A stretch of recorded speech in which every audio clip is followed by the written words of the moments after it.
Afternoon, everyone. Thank you for joining us. We are embarking on our next session, which includes state updates. And on the webinar with us today, we have Melinda Kowalski, who is the Assistant Deputy Director of Office of Family Assistance at the Ohio Department of Job and Family Services, and Dr. Wendy Grove, Director of the Office of Early Learning and School Readiness at the Ohio Department of Education. So we'll go ahead and Mindy and Wendy, you've both been provided with co-hosting rights. So I'm going to stop sharing, and Mindy, we'll start with you if you have any slides you wish to share. Yep, let me see if I can figure out how to share my slides. Here, I got this. So while you're doing that, we had the pleasure of being able to have Dr. Calvin Moore from the Council of Professional Recognition be our keynote speaker. And it was rather fascinating because much as we've experienced in Ohio, he was talking about the fact that given this time of the pandemic, and even if when we had great plans or things that we were embarking upon, they were just at times put on hold, and new priorities and new information was what we were working with. And so I think we can all say that that's a pretty fair statement with what we've been working with, some for the better, some still trying to figure it out during this COVID time. But I think it's pretty accurate, I think, where we are. Are you ready, Judith? Should I start, or you want me to wait for you? I am. You are more than welcome. Okay, thank you. As Judith said, my name is Mindy Kowalski. I'm the Assistant Deputy over here at the Office of Family Assistance. I oversee child care, SNAP TANF policy, and child care licensing. So as you all know, we've had a crazy year and a half with just a lot going on, and we've been keeping our heads up water. I always picture like a duck with their head above water, with their little feet moving really quickly. I feel like that's how my team and I have been operating over the last year and a half. We try to remain calm, but underneath we're paddling quick. So I'm just going to give you guys an update on what's happening in the childcare world, and then I'm going to turn it over to Wendy Grove from ODE. I just want to give you an idea of what our landscape looked like prior to COVID and then post-COVID. So what you'll see by these numbers is that we have been really lucky. So 91% of our programs have reopened post-COVID, which doesn't sound like great numbers, but it really is. Compared to other states, Ohio has fared really, really well. Other states have not been as lucky. You can see that we had 5,768 programs in July compared to the 6,284 in February of 2020. And I'm going to talk about in a couple slides, I'll show you why Ohio fared so well. So with the support of the governor and the legislature and our director and ODE's superintendent, we were able to provide our programs with the support system they needed to get through the pandemic when we closed all of them down and had childcare open only to the first responders and those workers who were considered vital to the pandemic. So I'm going to leave you with that. So 91% of our programs open, like I said, great number for us. So what happened during the pandemic? How did we keep our programs afloat? So what we did is we provided closure payments. And what that meant was that while a program was closed or mandated to be closed, we provided them with payments for all of their PFCC children had they remained open. So they would continue to get paid for the time, even though they were closed, for children that were in their care previously. We did 4,974 programs were paid for a total amount of $131 million. So this allowed those programs, although they were being closed, to at least get some money coming in from their PFCC children, and to help them maintain those costs that they probably couldn't have maintained had we not given them money. We also opened temporary pandemic childcare programs. And I say this to you because I feel the need to tell everybody.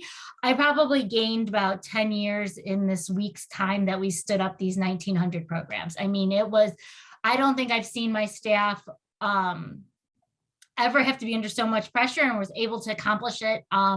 1900 programs, we were licensed in about a week's time, maybe a little bit more, give or take.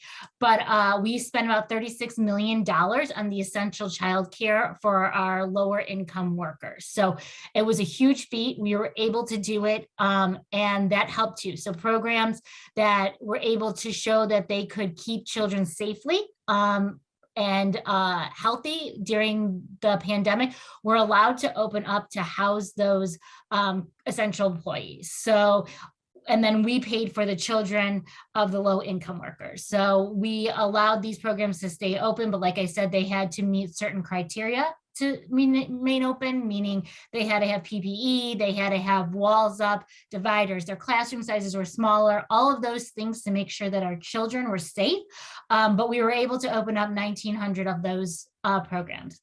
Additionally, we provided grant payments. So when our programs reopened in June actually, we knew that they were going to need extra supports, because not only were they reopening, but we knew that they also had to provide that same safety that our temporary pandemic programs were providing. So we knew they were going to need PPE. We knew they were going to have to put up dividers. We knew they were going to have smaller class sizes. So we had to work with them to make sure that they had those things available.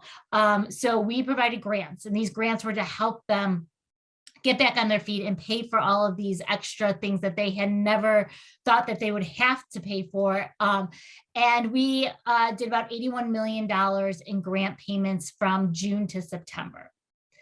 In September, we knew last year, if you all remember, that a lot of schools were going remote or hybrid.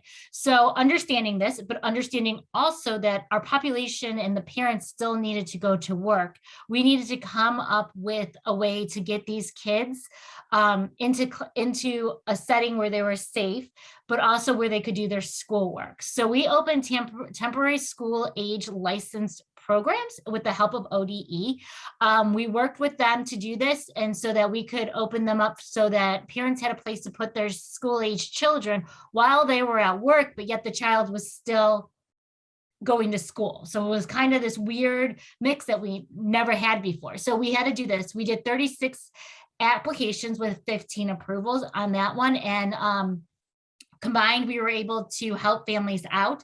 I know a lot of programs also open up their doors to children during that time to help with the pandemic too. So childcare, and I think we oftentimes forget, is first and foremost a work support. So without childcare, our families can't get to work, right? And I am a person that needs childcare too. So my children need to go to childcare in order for me to work. And so without our childcare programs during the pandemic, we would not have been able to help the essential workers. We would not have been able to help all those people. So I feel like I sing childcare's praises in this space because they did so much, and these individuals were willing to go to work every single day during a pandemic to make sure that these children had a place to go and that they were safe and healthy during that time. And so we were able to help them. And I think this is great. And this is why our numbers are so high coming out of the pandemic or coming out of these programs, is because we were able to provide our programs with these wraparound money services to help them stay afloat during the pandemic and post. Well, the pandemic's not over, but post the shutdown. So as part of the pandemic, we were given authority, or we weren't given authority, we were given money. So we were given multiple pots of money. One was the CARES Act funding, which we used towards the grants to help keep the programs afloat after the pandemic. We also had CRESA funding, and the CRESA funding allowed us to do hero pay, which gave our professionals in the field money for sticking around. So sticking us through, staying with us during this tough time and working during the pandemic. So we were able to provide those things with those funding pots. We also received ARPA funding. So we received $799 million in stabilization grants and $499 million in discretionary. These funding sources are not appropriated yet, which for those of you who are not familiar with our state terms, just means that we don't have the authority from the legislature to spend the money. So we're working to get the authority to spend the money. And once we do, our plan is to do more workforce recruitment grants. So what we're hearing from the field is that they're struggling.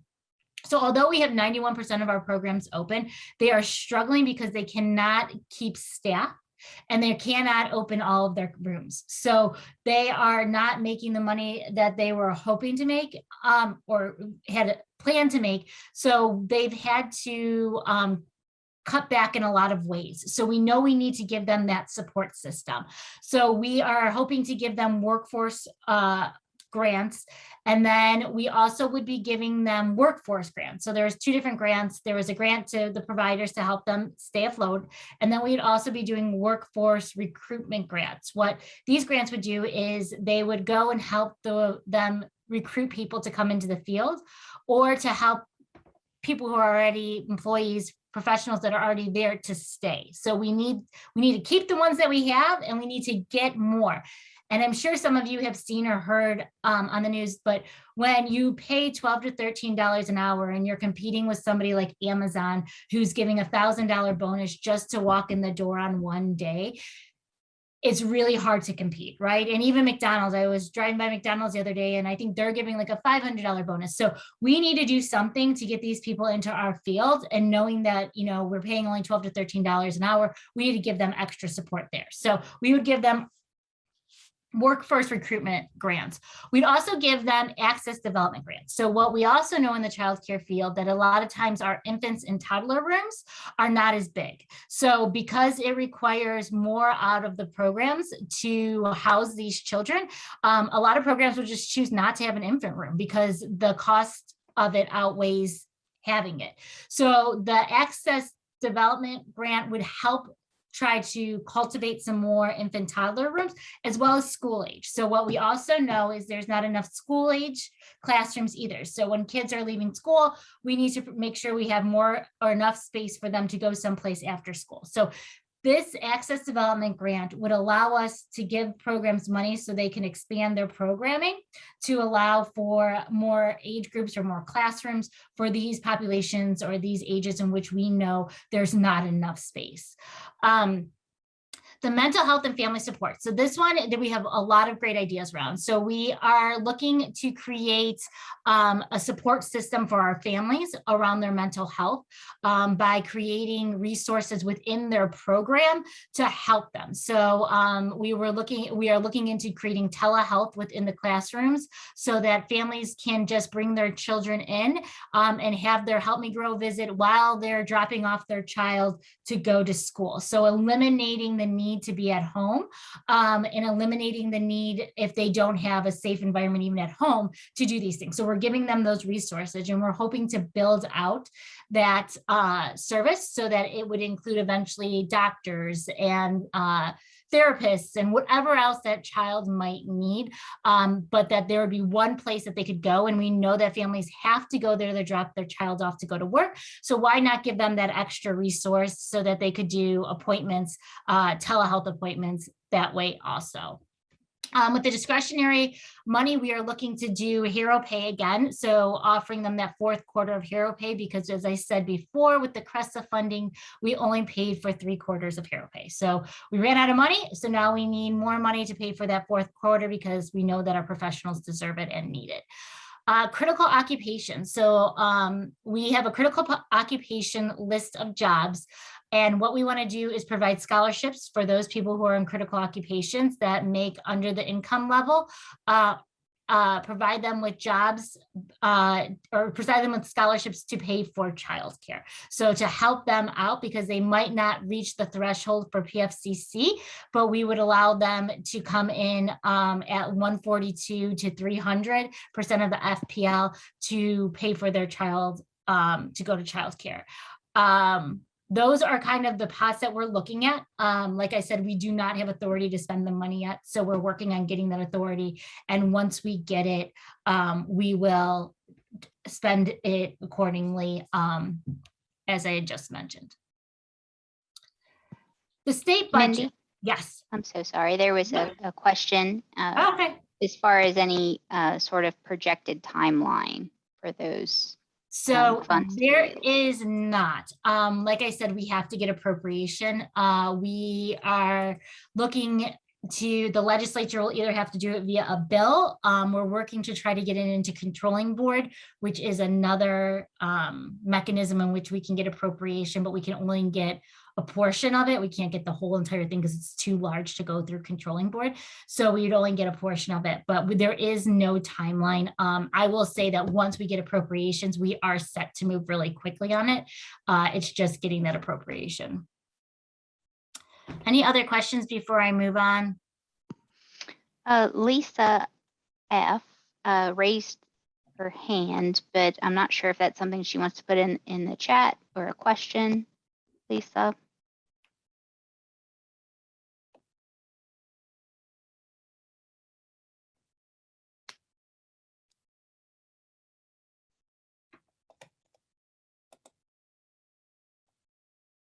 Oh, it was an incidental hand raise, so we are good to go. Sorry. That happens. Yes. Yeah. So this was our budget cycle this year. And so we were in the midst of budget cycle. And some of the things that came out of the budget cycle was one, the child care market rate implementation. So what happens is every 2 years, we're required, to buy our federal partners to do a market rate survey. So essentially, we send out surveys to every childcare provider in the state of Ohio to determine what the market rate is for childcare. The vendor that does it then puts everybody in clusters based on what their area is, what the child ages are, and how much they request for childcare. Once this is done, we are required by our federal partners to be at the 25th percentile of the market rate. So when this market rate came in, we were not at the 25th percentile for all of our programs. So we had to implement it across all programs to make sure all programs were at the 25th percentile for the market rate. So that occurred. And I think the change actually was instituted last month in August. So providers should be seeing those payment increases if it affected them. The next thing that the budget did is it removed the requirement that the third tier or higher by June 25th was required to be in publicly funded childcare providers were required to be in step up to quality. So as a lot of you may have known is that it was the ORC mandated that all childcare providers who provided care for publicly funded children needed to be in step up to quality by June or July 1st, 2020. Because of the pandemic, we kind of pushed it back till September 1st, 2020, and we hit our mark. So all people except those who are exempt who serve publicly funded children are currently in our step up to quality program. The next phase to that was that we had to have everyone who was a center or a type A home who served publicly funded children be a 3, 4, or 5 star. And then in between there were incremental benchmarks that the state had to meet. In this budget, they took out those incremental markers and said, don't worry about them. And they also took out the fact that they said, anybody who's a center or an A needs to be a 3, 4, or 5 by July 1st, 2025. So that is gone. I think this can go 2 ways. One way is that it makes us know that the legislature values step up to quality because they could have wiped out the entire 2020 goal and the 25, and they didn't. But it also shows that they think we have work to do. So what you'll see in my next bullet point is that they created a PFCC and Step Up to Quality Commission. And I'm going to kind of explain that to you guys in the next couple of slides after this one, but keep that in the back of your mind. So there is a commission created for us to look at Step Up to Quality and PFCC. They also removed requirements for percentages of PFC. So that I said that in the other bullet is providers in the 3rd tier or higher. So there was those benchmarks we had to meet. They got rid of those as well. We also increased PFCC eligibility. This one I'm excited about because we were able to include more families. So they increased the FPL from 130% of the FPL up to 142%. So families that are 142% and below can receive PFCC childcare. However, we also increased it even higher for families with special needs, because what we know about families that have children with special needs is that they have more demands and they have a higher budgeting concern than the families without children with special needs. So we increased their FPL to 150%. So families with a special needs child that is at 150 and below of the FPL can now receive publicly funded childcare. And I can tell we have some questions. Yes. So clarifying what makes a center exempt for step up. So there's multiple ways that a center could be exempt from step up. One could be they could have just gotten licensed and we all give them a kind of a grace period to get into step up to quality. Another reason is they could be in enforcement. So if they are in enforcement, they could also be exempt. And there's a third one is I'm blanking on it, but the exemptions are generally around getting into step up to quality or being in a revocation process. So we exempt them from step up to quality until they can get back into good standing. Also, serious risk and moderate risk noncompliances. If you get so many serious risks and moderate risk noncompliances, you could lose star rating because of that as well. Okay. And then one clarifying around the access development grant, is that only for the age group of infant toddler? For those access, or would it be like for school age? It would be for school age and it would be for infant toddler. So it'd be for those 3 age groups, because we know those 3 age groups are where the most need comes for childcare. Thank you. No problem. All right, so let's talk about this commission. So the Child Care Commission is what I told you about. And in the Child Care Commission, as part of it, they stated that they gave a list of people who could be in the commission. So there needs to be a representative from JFS. There needs to be a representative from ODE. There needs to be, I believe, 2 people from the House of Representatives, 2 people from the Senate, and it could be 2 to 3, don't quote me on those numbers, but the representation is from both the Senate and House of Representatives, and it has to be from both parties. So it has to be Democrat and Republican. And there also is an accountant, there are stakeholders, and there are childcare providers, all part of the commission. They had 30 days from the time that the bill was signed to create the commission and meet. That has not happened yet. So we are still waiting for them to meet. We believe it'll happen in October sometime. And I don't know if Wendy has additional information on that or not, but the last I heard it was October. And they'll meet in October, and as part of their charge, they need to look at PFCC and they need to look at step up to quality. So the concern is that sustainability. Do we have the funding necessary to sustain step up to quality and PFCC long term? So the commission is tasked with looking at those things and to figure out if sustainability is possible.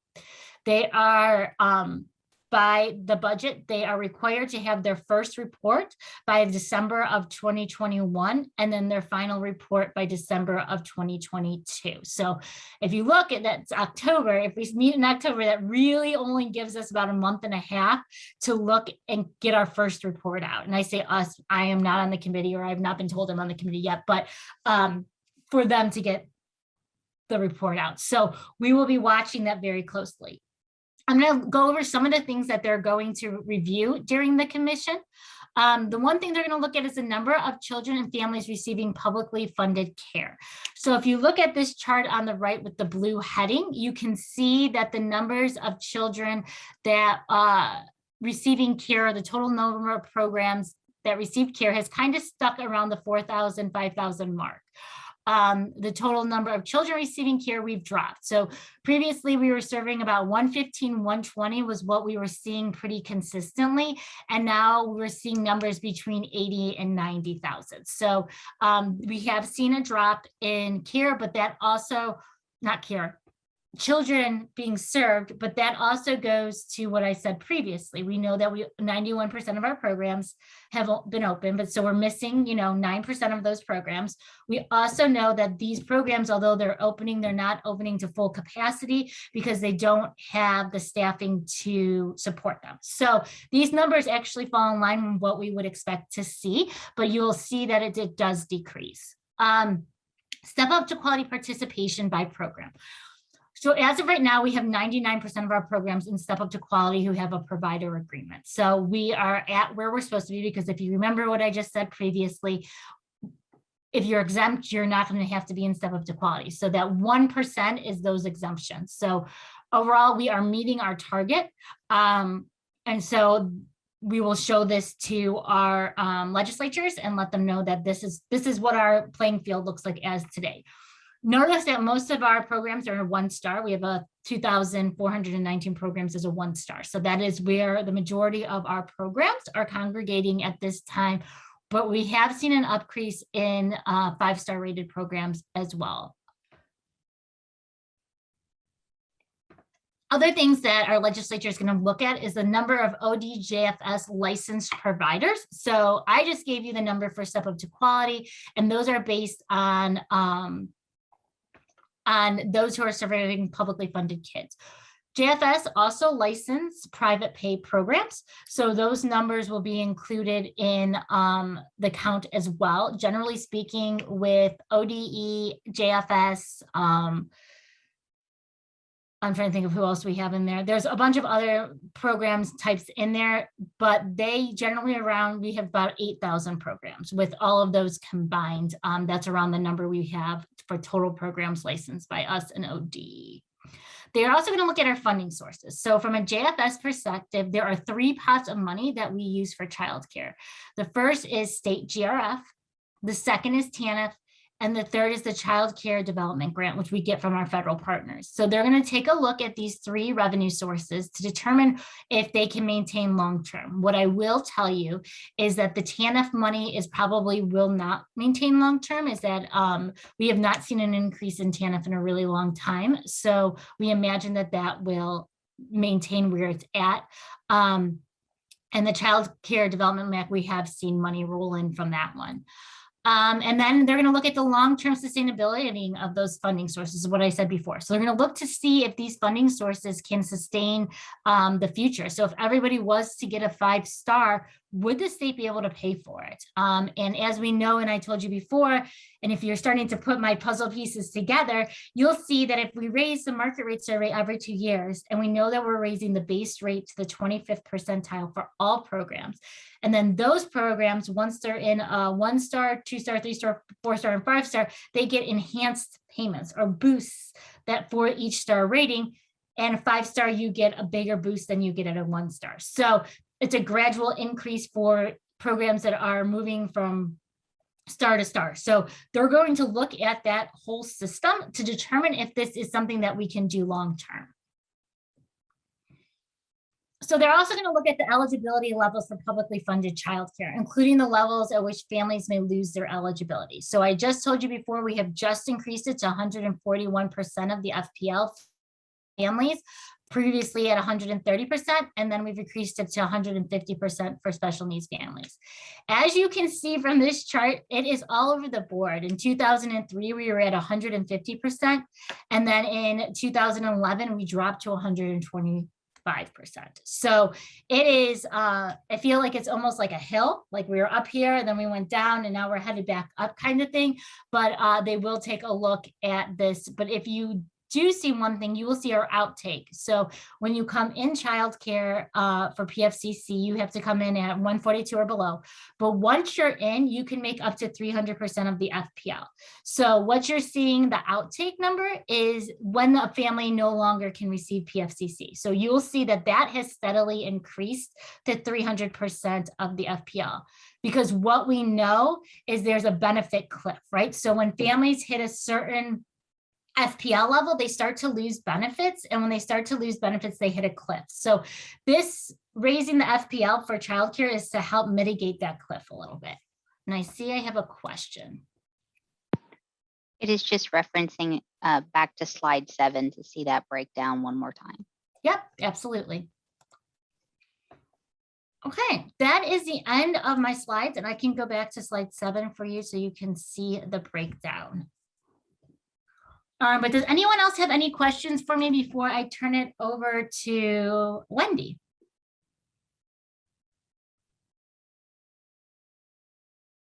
All right. Wendy, I will turn it over to you and I will stop sharing my screen.